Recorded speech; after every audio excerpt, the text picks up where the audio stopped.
I never thought I'd have to evict my own sister. But watching my brand new iPhone crash against the wall of our family home, I realized there was no turning back. I'm Emma Collins, 32, and until today, I thought I was doing the right thing by letting my younger sister Lauren live rent-free in our parents' old house while I paid all the bills.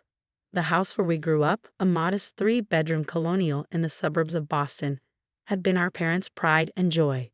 When they died in a car accident 2 years ago, they left it to both of us. The mortgage still had 15 years left, and Lauren, being Lauren, couldn't afford to pay her share. So I stepped up like I always did. "You're making a huge mistake," Lauren snarled, her face red with rage as she stood in our parents' old living room. The same room where we'd opened Christmas presents, celebrated birthdays, and shared family dinners. Now it felt like a battlefield.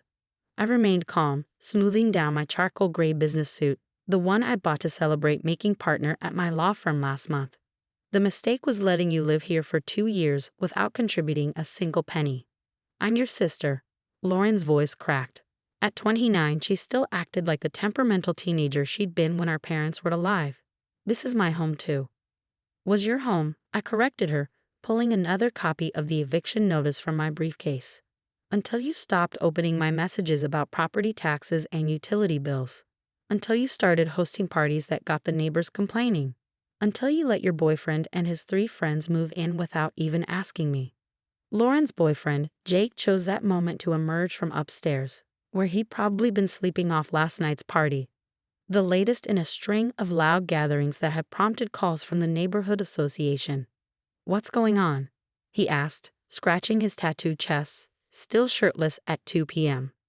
"She's trying to sell our house," Lauren screeched, gesturing wildly at me. "My own sister is throwing me out on the street." I took a deep breath, channeling the composure I used in courtroom negotiations. "Lauren, you've had 6 months of warnings. I've sent emails, texts, and left voicemails. I even had my assistant try to reach you. You ignored everything." "I've been busy," Lauren protested, running her hands through her disheveled blonde hair, the same shade as mine, though that was where our similarities ended. "You know I'm trying to get my influencer career off the ground. These things take time." 200 Instagram followers in 2 years isn't a career," I said, perhaps more sharply than necessary. "And it certainly doesn't pay the $2,800 monthly mortgage that I've been covering alone." Jake stepped forward, trying to look intimidating despite his rumpled appearance. "Hey, you can't talk to her like that. She's an artist. She needs space to create." I raised an eyebrow at him. "And what exactly do you contribute, Jake, besides helping empty my sister's wine cellar and raising the utility bills?" "Don't you dare," Lauren started, but I cut her off. "No, let me finish. In the past 2 years, I've paid $67,200 in mortgage payments, another $24,000 in property taxes, not to mention utilities, insurance, and repairs. That's nearly $100,000 of my money while you've lived here for free." I pulled out my phone, my now shattered phone, and opened my expense tracking app. "Want to see the spreadsheet? I've documented everything." Lauren's face twisted into an ugly expression I'd seen more and more frequently since our parents' death. "Of course you documented everything. Perfect, Emma, always keeping score. Mom and Dad would be ashamed of you." That stung, but I didn't let it show. Mom and Dad taught us responsibility. They worked hard to give us this house. They'd be ashamed to see how you've treated their legacy. I gestured to the living room around us. The once pristine hardwood floors were stained and scratched. The walls, which Mom had lovingly painted a warm sage green, were now scuffed and marked.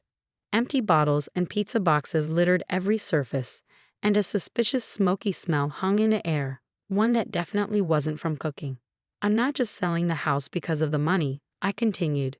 "I'm selling it because watching you destroy it piece by piece is breaking my heart." Lauren's eyes filled with tears, real ones this time, not the manipulative ones she perfected as a teenager. "You can't do this. Where am I supposed to go? I've given you 3 months' notice. That's more than generous. The house goes on the market next week, but you have until the end of the month to find a new place." 3 months? Jake interjected. "But that notice you sent was just junk mail. We didn't think you were serious." I pulled out my phone again, my poor, broken phone, and scrolled through my sent messages. September 15th. Lauren, we need to talk about the house. I can't keep paying for everything. October 1st. This situation isn't sustainable. Please call me. October 15th. I'm considering selling the house. We need to discuss options. November 1st. This is your formal notice.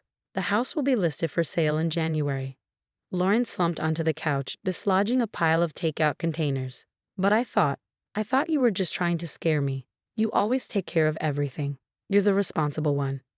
Yes, I am. And responsibly, I'm telling you that this ends now. I've already signed with a realtor. They're coming to take photos next week. That was when Lauren snapped. She grabbed my phone from my hands and hurled it against the wall with all her might. The screen shattered spectacularly, shards of glass twinkling as they fell to the floor. You can't sell my home, she screamed. I calmly reached into my briefcase and pulled out the final document, the one I'd hoped I wouldn't need. Actually, I can. You see, last month when you ignored the registered letter from my lawyer, you missed something important. Lauren's face paled as she read the document. What is this? When you failed to respond to the formal notice, you defaulted on our co-ownership agreement. As per the terms of our parents' will, your half of the house reverted to me. I am now the sole owner. You tricked me. Lauren's voice was barely a whisper. No, I gave you every opportunity to step up, to work with me to find a solution.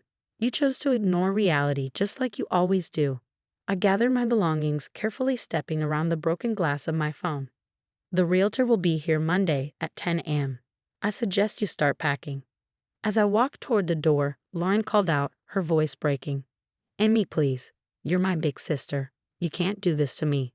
I paused, my hand on the doorknob. The childhood nickname hit me hard, bringing back memories of skinned knees and shared secrets of me protecting her from schoolyard bullies and later from her own bad decisions. I'm not doing this to you, Lauren. I'm doing this for both of us. Sometimes love means making hard choices. I turned to face her one last time. Call me when you're ready to have an adult conversation about your future. But the house is being sold. That's final. I walked out to my car, my heels crunching on the gravel driveway where we'd learned to ride bikes, where Dad had taught us to change a tire, where Mom had waved goodbye to us on our first days of school. As I slid behind the wheel, I heard Lauren's voice floating out through the open window, talking to Jake. She'll change her mind. She always does. She can't really sell the house. Can she? I started the engine, fighting back tears. She was wrong. This time, I wouldn't change my mind. Sometimes being the responsible one meant making impossible choices. Sometimes love meant letting go. As I pulled away from the house, my phone, or what was left of it, buzzed weakly in my bag. Probably Lauren, already starting her campaign to change my mind. But it was too late for that. The house would be listed next week, and nothing could change my mind. Or so I thought. Little did I know, Lauren had one last card to play, one that would turn our entire family history upside down. The next morning, I sat in my office at Harrison and Wells Law Partners, staring at my new phone as emails poured in. My assistant, Kate, had already set it up exactly like my old one, except for the spiderweb of cracks, of course. 17 missed calls from Lauren, 32 text messages, and 5 voicemails. I ignored them all. Ms. Collins, Kate appeared in my doorway. The realtor is here for your 9 a.m. I straightened my desk, pushing thoughts of Lauren aside. Send her in. Sarah Martinez, the realtor I'd chosen to list my house, walked in with confident steps. She'd come highly recommended, known for handling sensitive family property situations with discretion. Emma, she said warmly, settling into the chair across from me. I've reviewed the property details and comparable sales in the area. Given the current market and your house's location, I think we can list it at $875,000. I blinked. That's significantly more than I expected. Sarah nodded, pulling out her tablet. The market's hot right now, and your parents' neighborhood has become very desirable. Even with the interior needing some work, the bones are good, and the school district is excellent. She paused, glancing at me carefully. However, there is one concern we should discuss. Your sister's social media posts from last night. My stomach dropped. What posts? Sarah turned her tablet around, showing me Lauren's Instagram story. There were dozens of tearful selfies interspersed with old family photos. The captions made my blood boil. My heartless sister is selling our dead parents' house out from under me. She tricked me into signing away my rights. Please share and help me save my home. Hashtag save our house, hashtag family betrayal, hashtag justice. Below that were more posts, each more dramatic than the last. Pictures of every room in the house, overlaid with emotional text about childhood memories. Photos of our parents, clearly taken from their Facebook profiles. Even a video of Lauren sobbing on our mother's favorite window seat, Jake's arm around her shoulders as she begged Emmy not to destroy their family legacy. It's already gotten quite a bit of attention, Sarah said gently. Over 2,000 shares since last night. You might want to get ahead of this before. My office phone buzzed. Ms. Collins? Kate's voice was tense. Channel 7 News is on line 1. They want to talk about a viral story involving your family home. I closed my eyes, counting to 10. Tell them no comment, and hold all my calls unless it's a current client. Sarah waited until I reopened my eyes. We can still list the house, but you should know this might affect the sale. Some buyers get nervous about property with public complications. I understand. I pulled up my calendar. Can we still do the photo shoot on Monday? Yes, but Sarah hesitated. Will your sister be cooperative? We need the house clean and staged. I thought about the mess I'd seen yesterday, about Lauren's theatrical posts, about Jake and his friends probably still camping out in my parents' home. I'll handle it. After Sarah left, I did something I'd been avoiding. I read Lauren's text messages. How could you do this to me? Mom and Dad would hate you for this. I'm going to tell everyone what you did. You can't get away with stealing my inheritance. Check Instagram. Everyone knows what kind of person you really are.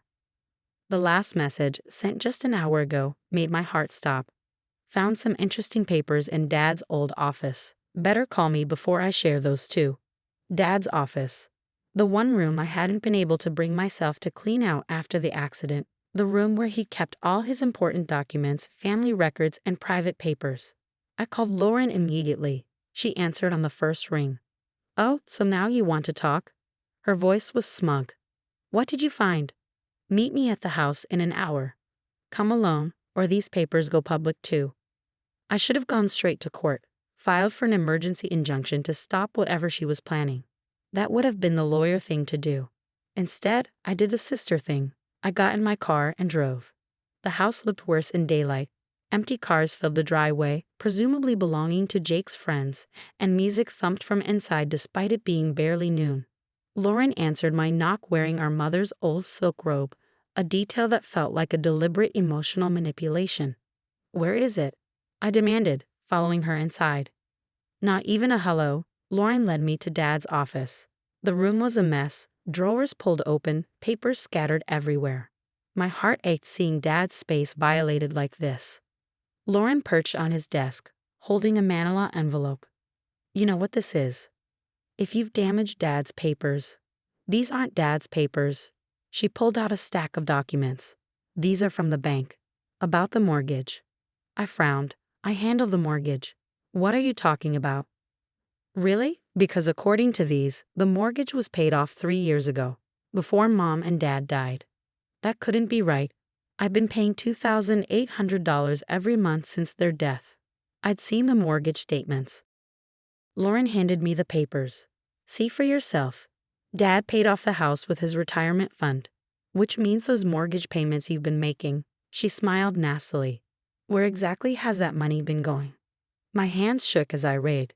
The documents looked authentic. A letter from the bank confirming the mortgage had been paid in full, dated 6 months before our parents' accident. But that was impossible. I'd seen the mortgage statements, made the payments myself. This has to be a mistake, I muttered. Or maybe you've been stealing from me. Lauren's voice was hard. You said you've paid almost $70,000 in mortgage payments since they died. But there is no mortgage. So where's my half of that money, Emmy? I felt like the floor was tilting under my feet. I make the payments every month. I have the statements. Show me. I pulled out my phone, the new one, and opened my banking app. There they were, every payment for the past 2 years. $2,800 to Morgan Liberty Bank, labeled mortgage payment. Lauren leaned over my shoulder. That's weird because according to these papers, Mom and Dad's mortgage was with First National. Different bank entirely. She straightened up, crossing her arms. Want to explain that? I didn't. I couldn't. None of this made sense. Here's what I think, Lauren continued, warming to her theory. I think you've been lying about the mortgage, collecting payments for a debt that doesn't exist, stealing my inheritance in monthly installments. That's ridiculous, I snapped. I'm a lawyer. I wouldn't risk your career, your reputation. Maybe that's why you're so desperate to sell the house. Before anyone discovers what you've done. My head was spinning. I need to make some calls. Sure, call whoever you want. Meanwhile, I'll just update my Instagram story. Lugging sister caught stealing thousands from dead parents' account. Has a nice ring to it, don't you think? I grabbed her arm. Don't you dare post anything until we figure out what's going on. She yanked away. You have 24 hours to transfer my half of the money you've been stealing. Otherwise, this all goes public. Good luck explaining it to your fancy law firm. As I drove back to my office, my mind raced. Something was very wrong here, but I couldn't piece it together. I needed help, but who could I trust? My entire professional reputation could be at stake. Then I remembered. There was one person who might know the truth. Someone who'd handled all our parents' financial matters. I pulled over and dialed a number I hadn't called in 2 years. Hello? A familiar voice answered. Uncle Steve, it's Emma. We need to talk about Mom and Dad's mortgage. His sharp intake of breath told me he knew something. Emma, honey, I was wondering when this would come up. When what would come up? Meet me at my office in an hour. There's something you both need to know. I ended the call, my stomach churning. Whatever Uncle Steve had to tell us, I had a feeling it would change everything. And I was right, but not in the way any of us expected. Uncle Steve's accounting firm looked exactly as I remembered it. All gleaming glass and polished wood, with that faint scent of coffee and paper that seemed to permeate every financial office. Our uncle, our mother's older brother, had handled our family's taxes and financial planning for as long as I could remember. I wasn't surprised to find Lauren already there, perched on the edge of a leather chair in Uncle Steve's office, still clutching Dad's manila envelope like a weapon. What did surprise me was Uncle Steve's expression. He looked older than his 60 years, worn down by whatever he was about to tell us. Sit down, girls, he said, gesturing to the chairs. This isn't going to be easy. I took the seat furthest from Lauren, noticing how Uncle Steve's hands trembled slightly as he opened his laptop. First, he began, Emma, those mortgage payments you've been making, they haven't been going to any bank. My chest tightened. What do you mean? He turned his laptop around, showing us a bank statement. They've been going here, to an account in your parents' names. An account I helped them set up 2 years before they died. Lauren leaned forward. So she has been stealing. Let me finish, Uncle Steve cut her off sharply. Your parents paid off the house with your father's retirement fund, yes. But they had a reason for letting Emma think the mortgage still existed. He pulled out a thick folder and removed a letter. I recognized Mom's handwriting immediately. This is from your mother, written a month before the accident. They asked me to keep it until something like this happened. He handed me the letter. Lauren jumped up to read over my shoulder as I opened it. Dear Emma and Lauren, if you're reading this, something has happened to your father and me, and the truth about the house has finally come out. We hope you can forgive us for the deception. Emma, honey, those mortgage payments you've been making haven't been going to waste. Every penny has been saved in a special account, your father's idea. He called it the Sisters Security Fund. We've watched you both grow into such different people. Emma, you've always been responsible, careful, planning everything. Lauren, you're our free spirit, following your dreams without worrying about tomorrow. We love these things about both of you, but we've worried about how these differences would affect your relationship after we're gone. The house was meant to be shared, but we knew that would cause problems. Emma would want to maintain it properly, keep it in the family. Lauren would need help with her share of the expenses. We feared this would either force you to sell the house or worse, drive you apart. So we created this plan. The mortgage payments would give Emma the security of knowing the house was being properly maintained, while creating a safety net for both of you. The money has been gathering interest, meant to either help maintain the house or provide a cushion when you eventually decide to sell. The account now contains all of Emma's payments plus the original balance we left. It was meant to be revealed when you both were ready to make decisions about the house together, as adults. We love you both so much, Mom and Dad. I lowered the letter, my vision blurring with tears. Lauren had gone very quiet. Uncle Steve cleared his throat. The account currently holds just over $178,000. Your parents' initial deposit, plus Emma's payments, plus interest. All this time, I whispered, they were planning for this. They knew you'd need time to figure out how to handle the house together. Uncle Steve said gently, they hoped the shared account would give you a way to do that without fighting. Lauren sank back into her chair, her face pale. So Emma wasn't stealing anything. She was basically saving money for both of us. Your parents knew her sense of responsibility would ensure the payments were made, Uncle Steve explained. And they knew your creativity and spirit would keep the house feeling like a home. They wanted you to balance each other out. I thought about all my frustrated calls to Lauren about bills, all her ignored messages, all my growing resentment. Fat lot of good their plan did. We're still fighting. Because you were trying to sell my home. Lauren protested, but her voice lacked its earlier venom. No, I turned to face her. Because you turned their home, our home, into a party house. Because you wouldn't take any responsibility. Because every time I tried to talk to you about it, you ignored me or made excuses.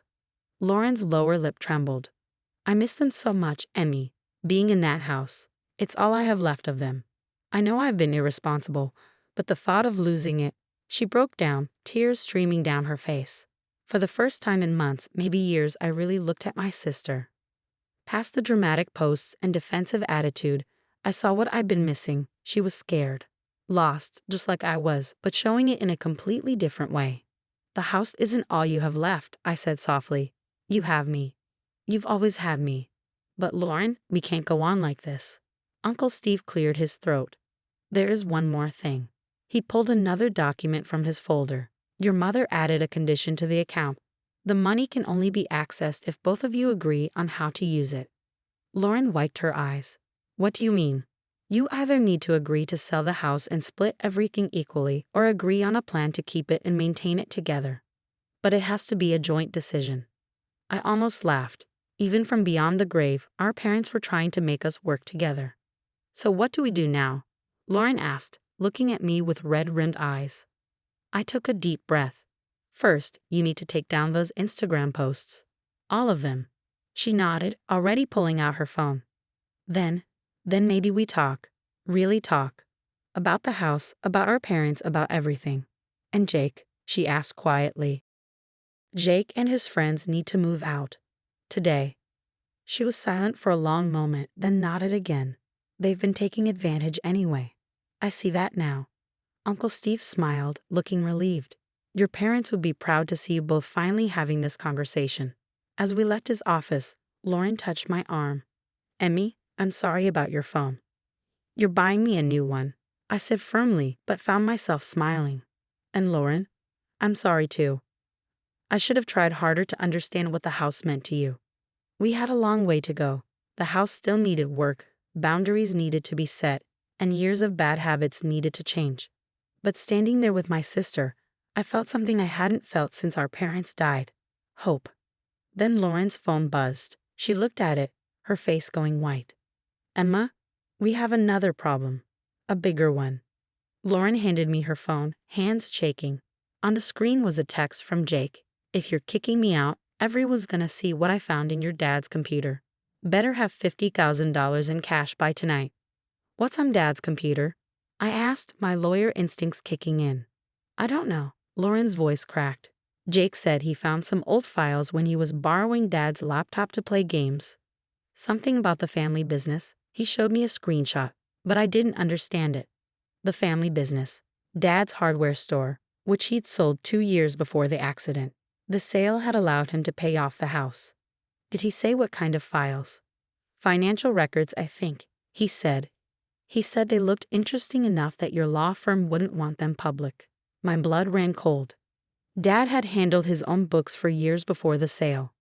If there were any irregularities, any creative accounting, he's bluffing, I said, more confidently than I felt.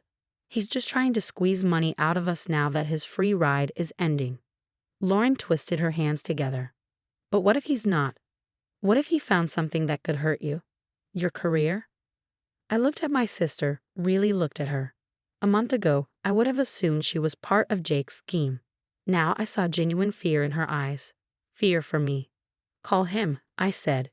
Tell him to meet us at the house in an hour. Tell him we'll pay. Emma, no. You can't give him. I squeezed her hand.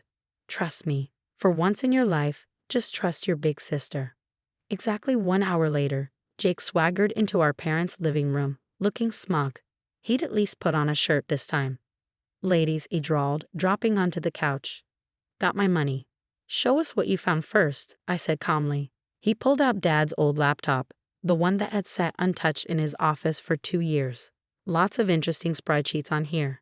Your dad was pretty creative with his bookkeeping before he sold the store. Wonder what the IRS would think. I smiled. Not my lawyer smile, but the one I learned from our mother. The one that meant someone had seriously miscalculated. Lauren, call them. My sister opened the front door. 2 police officers walked in, followed by Uncle Steve. Jake jumped up. What the hell?